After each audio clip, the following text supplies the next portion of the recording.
Entendes o que estás lendo? O podcast que te leva através das páginas da Bíblia. Livro por livro. Capítulo por capítulo. Uma exposição bíblica emocionante. Aperte os cintos e embarque comigo nesta viagem.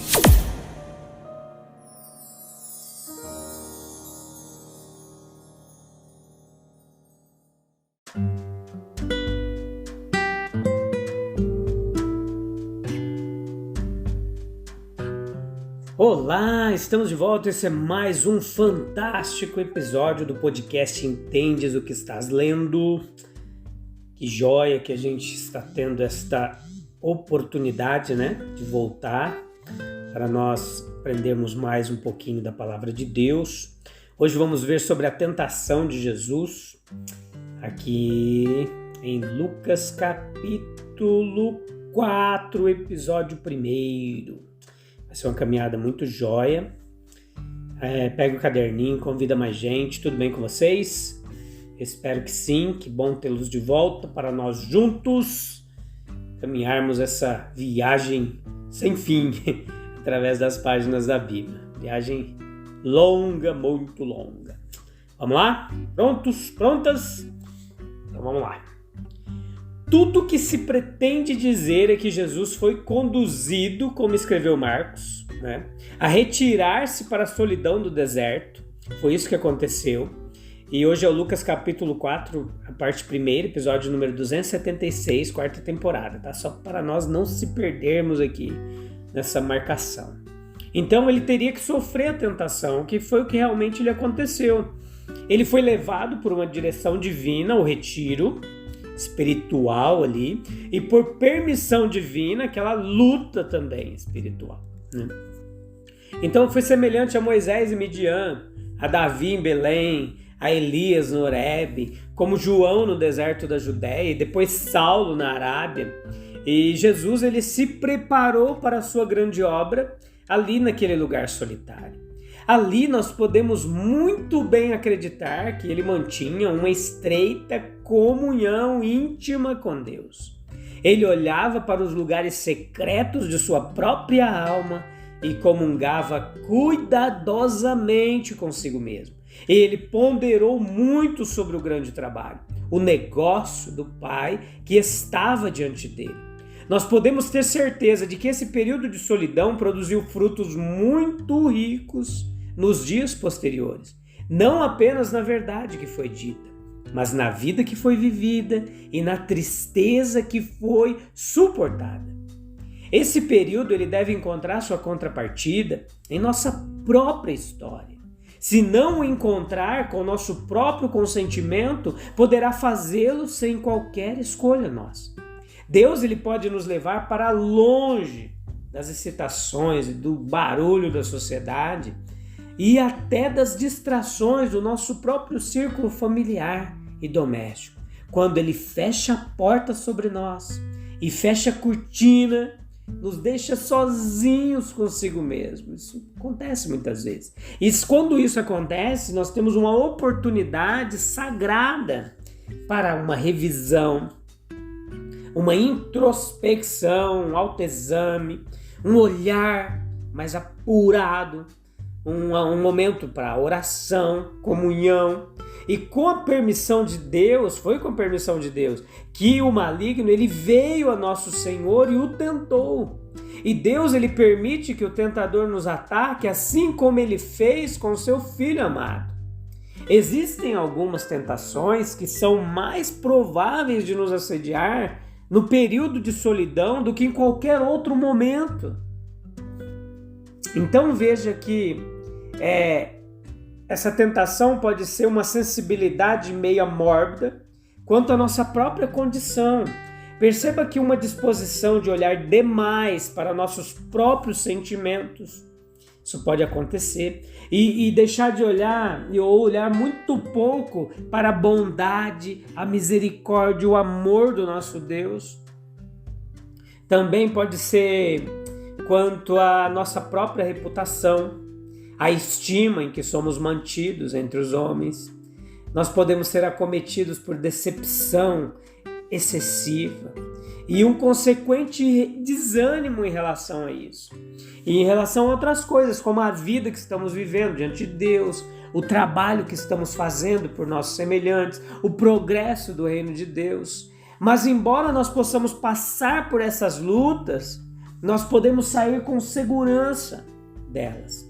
Existem remédios para tudo isso, que são um apelo a Deus por sua orientação, inspiração e um recurso às promessas de sua palavra. Pode ser também um retorno oportuno às atividades do trabalho diário, culto público e uma utilidade mais ativa. Veja que nós vamos ver os detalhes dessa tentação de Jesus e como isso se assemelha muitas vezes às tentações que nós passamos. Veja que do batismo de Jesus nós passamos agora a sua tentação. No batismo ele recebeu, como vimos, 3 dons do Pai. Preste atenção nisso e anote se você quiser. O primeiro foi a garantia de uma revelação perfeita da vontade do Pai, de uma inspiração perfeita para fazer essa vontade revelada e de uma certeza de filiação durante a provação. Nós devemos agora notar 3 tentações que correspondem com muita precisão a esses 3 dons. E assim, nós nos apresentando da maneira mais possível o grande drama da vida do Messias. Primeiro, nós devemos notar que Jesus foi conduzido, como Marcos coloca bem, conduzido pelo Espírito ao deserto, Marcos capítulo 1, versículo 12. Isso implica claramente que nosso Senhor ele não cortejou ou desejou passar por uma tentação, e nem se apressou com o coração leve, nem se esquivou, mas aceitou bravamente o que lhe foi imposto pelo Pai. E é somente com esse espírito que nós podemos esperar resistir com sucesso. Não há premissa nas Escrituras para sustentar qualquer um que se precipita loucamente para a tentação. Jesus ele foi para o deserto cheio do Espírito Santo. E assim ele foi capaz de vencer o seu tentador. E a cena da tentação ela é significativa. Embora sua localização exata não seja indicada, nós vemos pelas características que foi um deserto, onde a natureza não fornecia comida ou sustento. E nisso aqui nós vemos um contraste gigantesco com o primeiro Adão, que ele foi tentado num jardim feliz. Agora o Messias ele encontra o tentador em circunstâncias muito mais difíceis. E além disso, o Marcos nos diz que ele estava, evangelista Marcos, com as feras. Veja lá em Marcos capítulo 1, versículo 13.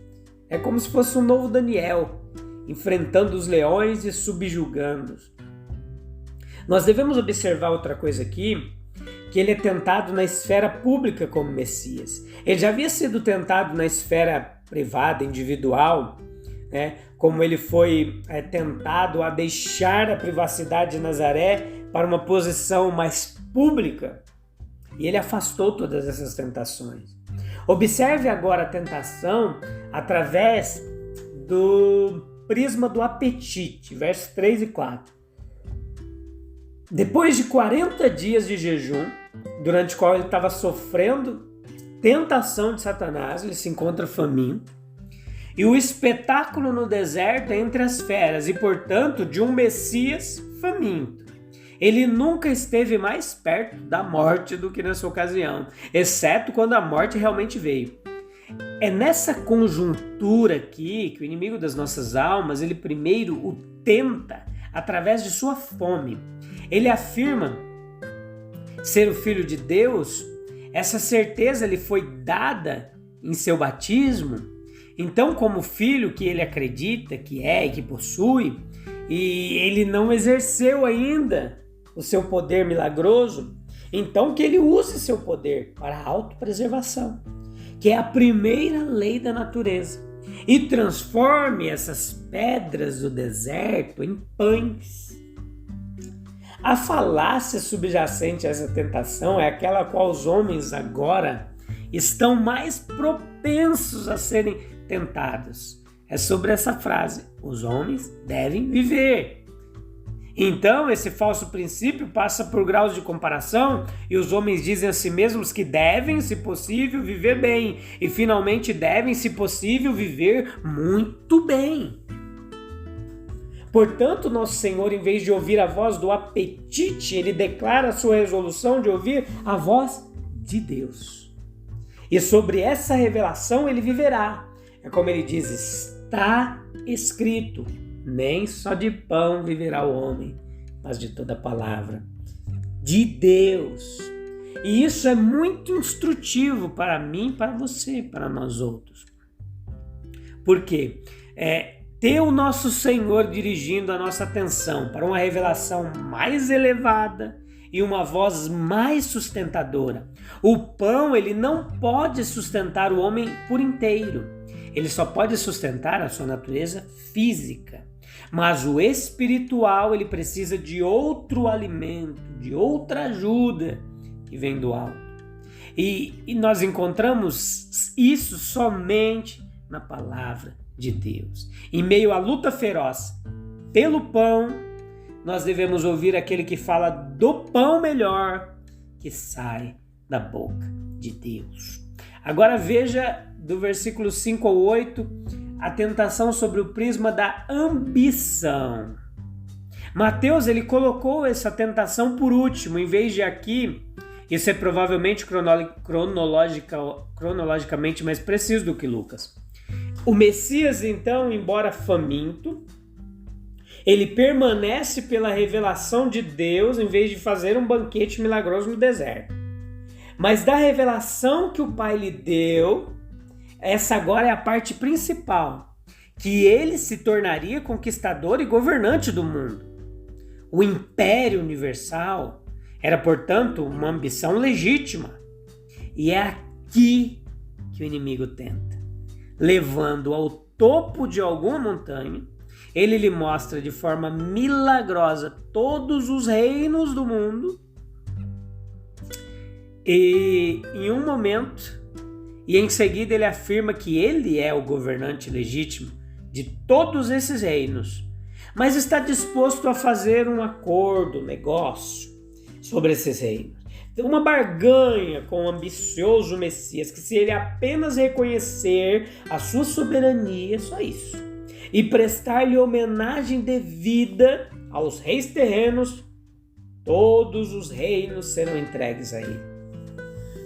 A tentação aqui é satisfazer a ambição ao preço mais barato, sem nenhuma abnegação, sem nenhum autossacrifício, nenhum espírito consumidor será necessário, mas simplesmente uma pequena homenagem, uma adoração prestada ao príncipe do mundo. Era uma barganha que uma mente mundana teria recebido com entusiasmo e apressadamente, sem hesitação. Mas Jesus, ele recusou os termos. Ele não reconheceria que Satanás é o governante legítimo do mundo. Ele o considerava um usurpador a quem viera depor.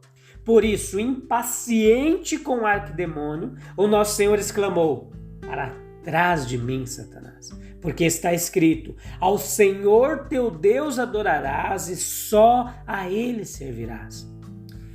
A questão da primeira tentação, ela foi a de todos os reinos lhe serão entregues aqui. A tentação aqui é satisfazer a ambição ao preço mais barato. Mas veja que como Messias, Jesus agora ele deve considerar qual plano seria melhor para iniciar o seu trabalho público. Isso deve ter sido para ele um assunto distinto do pensamento. E agora veja sobre o prisma da presunção e da ostentação dos versículos 9 ao 12, como a tentação chega diante dele. É sugerido a ele que ele se precipite do pináculo do templo para o pátio e o fizesse impunemente como filho de Deus. O povo não deixaria de saudá-lo como Messias prometido. Ele deve colocar a sua filiação, sugere o tentador, a prova. Ele deve testar a promessa de que os anjos sustentam aquele que crê e o impedem de bater com o pé contra uma pedra. Era uma tentação levar a fé à presunção e tornar-se ostentoso ao fazer. O nosso Senhor, então, tendo resolvido que viveria pela fé, ele está firmemente decidido a evitar isso. Ele não tentará o seu pai alegando apoio em circunstâncias como essas. E assim ele repele a insinuação e resolve não presumir de sua filiação. Ele tem certeza que ele é filho. Essas tentações, elas têm as suas pequenas contrapartidas em nossa própria experiência. Nós somos tentados pelo apetite, pela ambição e pela presunção. E agora, em conclusão, nós temos que notar o fato de que os anjos vieram e ministraram a Jesus quando a crise passou. Nós não sabemos o que eles trouxeram para ele, um milho do céu, uma comida fantástica, não sei, mas a comida era mais deliciosa que ele já havia comido até aquele dia, isso é certeza. Quando chegar a hora do conflito, nós devemos estar preparados para a luta. E embora o perigo possa ser grande, porque o inimigo é forte, nós ainda temos grandes recursos. E não há nenhuma razão para nós não vencermos a batalha. Nós devemos chamar em nosso auxílio a vontade de Deus revelada em sua palavra, aquela espada do Espírito que a palavra de Deus deve estar à mão conosco, como estava com o nosso grande líder. Está escrito. O exemplo do nosso divino mestre pondo de lado calmamente a falsa sugestão, preferindo sofrer a cometer um pecado. Então, perceba que é muito melhor do que qualquer satisfação física, a satisfação do Espírito, que acompanha pureza e piedade. Não pão de conforto corporal, mas o senso do favor permanente de Deus, a continuidade da amizade de Cristo, o acalento de uma esperança celestial. Essa é a coisa boa a ser perseguida por nós. Beleza? Nós nos encontramos no próximo episódio, onde continuaremos a nossa aventura através das páginas da Bíblia, de muito aprendizado. Continue orando, continue vindo aqui para aprender conosco, porque esse é um momento precioso de muito aprendizado. Beleza? Até breve, Deus abençoe. Tchau, tchau.